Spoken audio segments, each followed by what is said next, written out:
And now I'm going to start chapter 21, titled, What's That About Apples Falling Not Far from the Tree? Summer 1982. The door bursts open.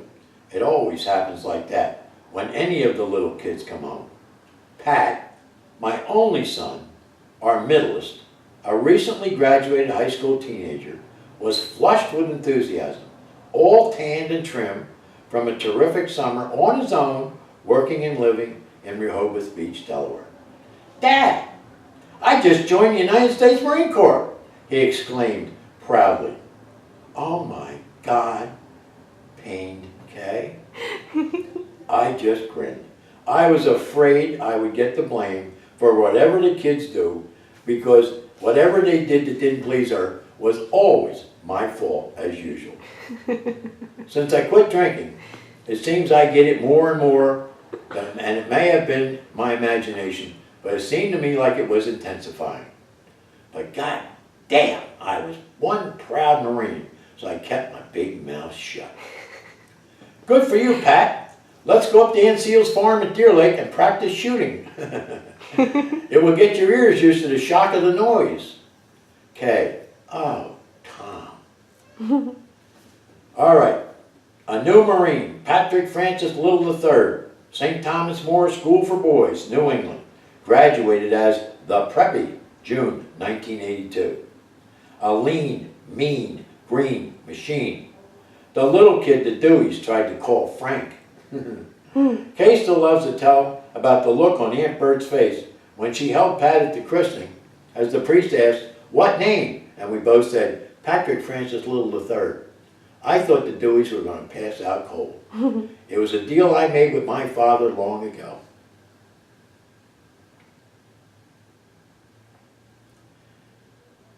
Everybody knew why I did it. No one in the Dewey clan ever talked about it. And I knew the third would grow up normal. I didn't know he would join the Corps, but I knew he'd give a fresh start to a good name. The third was never coached to join the military. On the contrary, he wanted to boycott lettuce in high school.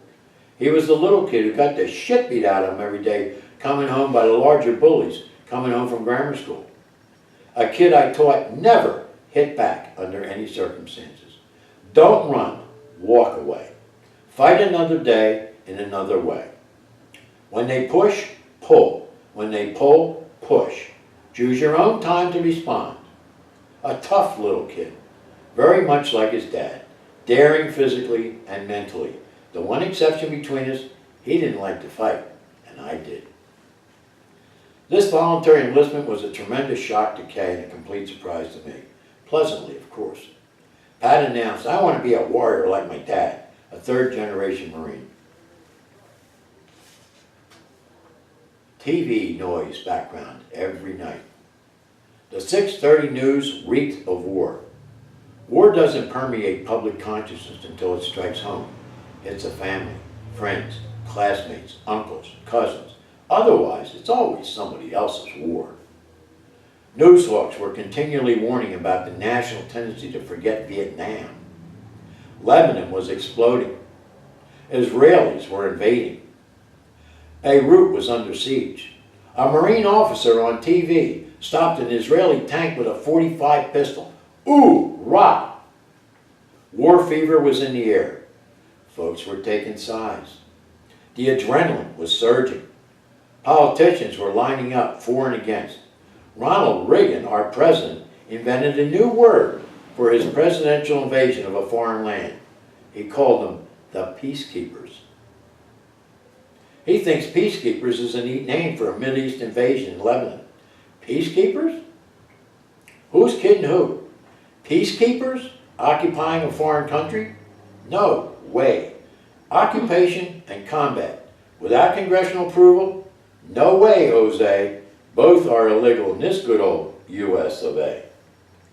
The United States Marine Invasion Force dug in around the Beirut airport, right out in the open under the enemy's guns, who were in hills all around the airport. Yikes, salty old Marine vets privately argued.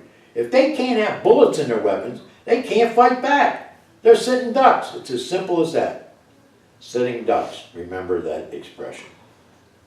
Using the word peacekeeper and no bullets for defense is military suicide. It's driving everyone crazy. It's frightening. It's immoral. I heard it all, and I attributed my own personal anxiety to Pat's leaving home. My conclusion about politics was the president needed to show the U.S. really wanted the oil and was willing to take sides with an invasion. I know it was a chest-thumping macho political boasting technique from the very get-go by a conservative president mixing oil with foreign policy. But I was open to being a good Marine and keep my mouth shut, especially around Kay. Anyway, December 2nd, 6 a.m., recruiting sergeant knocks on the door.